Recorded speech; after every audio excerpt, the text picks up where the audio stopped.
Bismillahirrahmanirrahim. 9 orang yang tidak wajib berpuasa. Yang pertama adalah anak kecil, yang kedua adalah orang gila.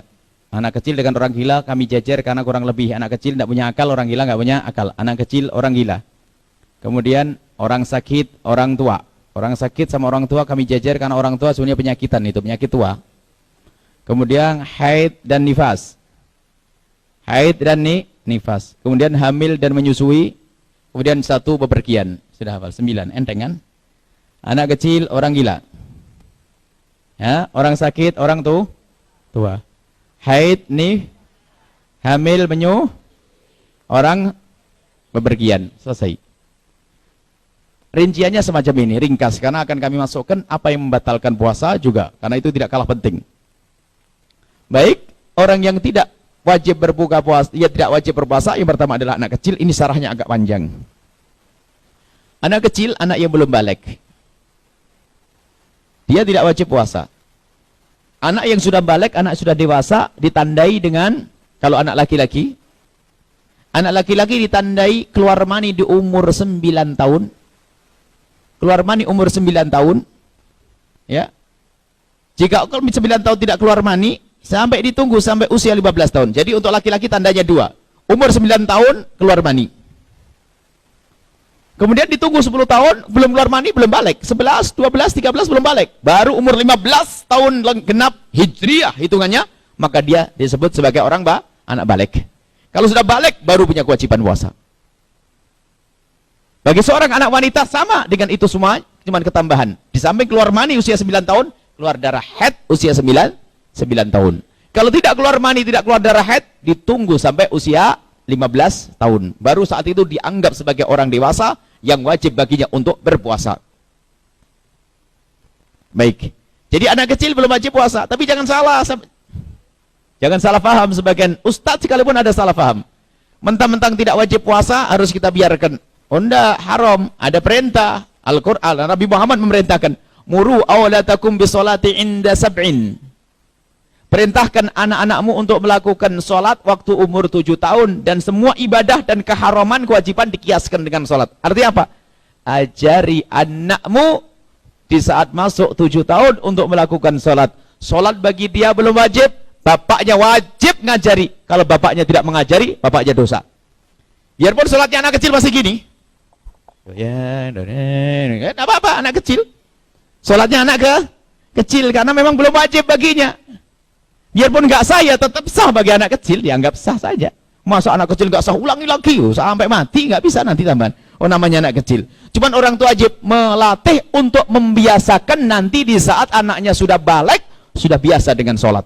Bukan saja urusan sholat, kewajiban-kewajiban yang lainnya, termasuk melaksanakan puasa. Biarpun anak kecil kita umur 7 tahun belum wajib puasa, tapi kita wajib mengajari anak kita untuk berpuasa. Wajib mengajari anak kita untuk berpuasa. Bagaimana caranya? Ya ada istilah puasa beduk. Ada kan puasa beduk? Puasa jam 11 boleh. Untuk mengajari anak-anak kita untuk bisa puasa. Dan ibu kalau ngajari anaknya yang serius itu, jangan dianggap guyonan itu. Jadi karena dia mau belajar, dedek sahur ya sama mama, ya sama ibu, ya sahur, kasih makan yang enak, susu dan sebagainya. Pagi nggak boleh itu, nggak boleh makan. Sampai kapan? Janjinya jam 10. Jam 10. Itu setengah jam bagi mereka berarti, lamanya mama 1 jam lagi ya, muter lagi 1 jam. Jam 10 disiapin buka. Nanti sahur puasa lagi ya sampai maghrib. Hari pertama jam 10, hari kedua jam 11, hari ketiga jam 12. Bisa itu perlahan demi perlahan. Jadi puasa beduk bagi anak kecil adalah ada untuk mendidik. Tapi bagi bapak-bapak nggak ada loh ya. Nggak ada. Dikasih beduk nanti. Jadi anak kecil itu mendidik. Sampai kapan? Sampai di saat mereka balik sudah terbiasa dengan puasa.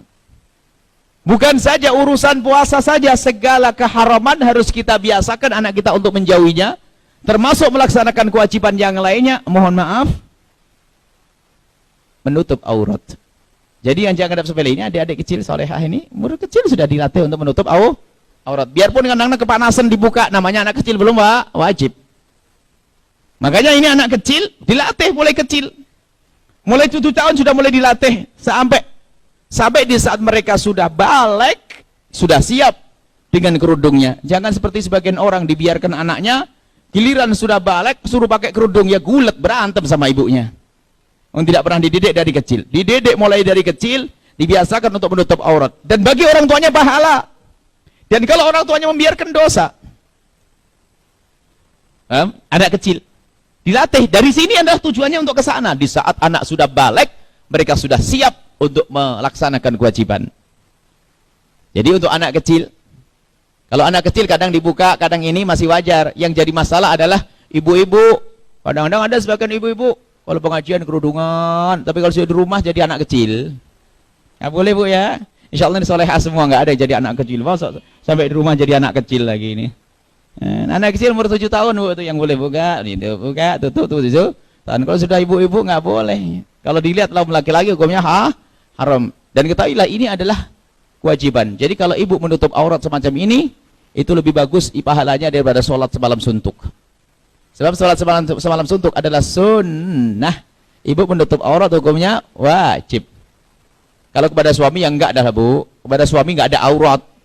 Ibu buka semuanya di depan suami tidak ada masalah. Suami, ada orang salah paham nanti. Kalau di depan anak boleh kelihatan kepala, dengan paman boleh kelihatan rambut dan sebagainya. Cuman dengan orang lain hendaknya ditutup, jangan menjadi anak-anak. Sebab ada sebagian ibu-ibu pengajian di daerah sana, kalau di sini mas solehah semua enggak, ini benar. Yang di tempat lain itu katanya apa? Waktu pengajian jadi ibu-ibu, kalau pulang jadi anak-anak. Musibah ini. Yakini bahasanya itu adalah kewajiban. Baik, selesai dia. Jadi termasuk kewajiban-kewajiban, larangan-larangan harus dijauhi. Biarpun bagi mereka belum haram, tidak bisa disifati haram. Hanya orang sakit saja yang berkata, anak-anakku, kamu umur 7 tahun, 8 tahun belum balik ya. Berarti kamu belum dosa nak. Tolong nak, curiin buat abah sebanyak-banyak. Nyuri yang banyak-banyak. Atau mabuklah sepuas-puasmu sebelum kamu balik. Atau zinalah sepuas-puasmu sebelum kamu balik. Nggak ada itu semuanya. Kalau biarkan anaknya mencuri, berzina, dosa orang tuanya. Biarpun bagi sang anak tidak ada anak tidak ada dosa. Karena akalnya belum ada saat itu. Apa belum balik? Sudah. Itu adalah syariat. Selesai. Anak kecil tidak wajib puasa, tapi bagi orang tua wajib ngajari puasa. Selesai. Jadi anak kecil tidak wajib puasa. Yang kedua adalah orang gila. Orang gila tidak wajib puasa. Sudah tidak wajib, nggak dosa lagi. Enak. Kalau mati orang kalau ada orang gila dari kecil sampai tua, kok gila? Itu kalau mati masuk surga. Enak ya. Nah, baik. Kalau ada, mungkin ada di antara ibu-ibu, bapak-bapak pengen saya itu malas sholat, malas puasa. Gimana agar saya tidak sholat, tidak puasa, dan tidak dosa? Oh gampang. Daftar gila saja cepat sana. Jadi, baik, orang gila tidak punya dosa. Subhanallah. Di hadapan manusia hina ya. Tapi dia adalah tidak pernah hina di hadapan Allah. Kelihatannya di hadapan manusia hina. Dia tidak punya dosa, dia orang gila. Selesai. Kemudian orang sakit. Orang sakit sama orang tua. Orang sakit seperti apa itu? Sakit yang memberatkan baginya untuk puasa. Menurut siapa? Menurut dokter Muslim yang bisa dipercaya, sama menurut pengalaman dirinya sendiri. Kalau misalnya ada dokter berkata, Pak, mohon maaf Pak ya, di bulan Ramadan ini sementara jangan puasa dulu, karena ada hubungannya dengan kesehatan Bapak. Kalau sudah omongan dokter, harus dokter yang Muslim ya, yang benar, yang bisa dipercaya, maka kita wajib patuh omongan seorang dokter. Maka orang sakit yang memberatkan ini, yang penyakit yang memberatkan untuk puasa, diperkenankan berbuka puasa. Ini menurut kata dokter. Yang kedua menurut pengalaman dirimu sendiri. Dia pun tidak ke dokter, tapi dia pengalaman. Kalau puasa tuh di siang hari jam 12 sudah buyang-buyang, wah nggak bisa bangun tidur, pusing kepala, boleh berbuka. Sesuai dengan pengalaman. Omongan selain dari dua orang ini nggak pernah dianggap. Omongan orang lain, kamu buka saja, wah enggak, saya kuat kok. Jadi omongan dokter sama pengalaman dirinya sendiri. Orang sakit. Kemudian ada lagi orang tua. Orang tua, mohon maaf para ibu-ibu yang solehah atau bapak-bapak yang soleh, kadang-kadang semangat ibadahnya tinggi sampai mbahnya sudah sepuh dipaksa untuk puasa. Itu namanya kurang ajar, mempercepat nanti namanya. Nggak boleh begitu tuh. Biarpun ajal sudah ada, tapi kita harus disayang-sayang itu. Kalau orang sepuh, Orang sudah tua dan kalau kita melihat beliau kalau berpuasa itu berat, sampaikan ke beliau, Mbah, nggak usah puasa, diganti zikir saja. Nanti diganti dengan satu fidyah. Fidyah satu mud 6,7 on setiap hari ya puasa yang ditinggalkan. Jadi Mbah nggak usah puasa. Dan perlu dikasih tahu, jangan disembunyikan ilmu ini dari mereka. Sebab mohon maaf, orang-orang sepuh kadang-kadang merasa sudah sepuh, sudah tua, takut ajalnya tiba dalam keadaan dia bermaksiat. Karena orang takut kepada Allah, kadang maksa untuk puasa. Karena dia merasa sudah tua, mau mati. Saya tidak ingin mati masuk neraka. Sehingga kadang dia memaksakan ibadah puasa. Kita sebagai seorang anak, cucu yang mengerti hukumnya seperti itu, jelaskan kepada mbah kita, Mbah, sebetulnya bagi mbah yang sepuh, yang berat puasa, puasa tidak wajib, gak usah maksain. Gak usah puasa, jangan dipaksakan. Yang penting zikirnya banyak mbah, makan yang cukup, zikir yang banyak. Ini kemurahan dari syariat Islam. Jangan disembunyikan ilmu ini. Dibohongi mbahnya suruh puasa sampai Masya Allah, tidak pernah gerak dari kursinya. Ini kan zalim, haram. Baik. Kemudian setelah itu adalah haid dan nifas. Sudah jelas ya, ibu lagi haid tidak puasa, lagi nifas tidak puasa. Sudah jelas, nggak usah dijelaskan ini. Kalau lagi haid haram berpuasa, bukan sekadar tidak boleh. Sama orang sakit kata dokter berbahaya kok puasa jadi haram, ajib. Indahnya syariat. Wong ia malan kewajiban kok jadi haram, kan ada aneh ya. Dari wajib menjadi haram. Anda kalau berpuasa malah sakit menjadi parah, maka haram berpuasa. Loh ini kan kewajiban. Iya sudahlah, jangan ngarang syariat. Karena membahayakan dirimu sendiri dan Allah melarang kalian menjerumuskan diri kalian dalam kebahaya. Wala tulqu bi'aidikum ila tahlukati. Jangan kemasukkan dirimu dalam kehancuran. Nah, termasuk haid adalah haram berpuasa, nifas haram berpuasa. Kemudian 78 adalah hamil dan menyusui. Hamil berapa bulan pun hamilnya.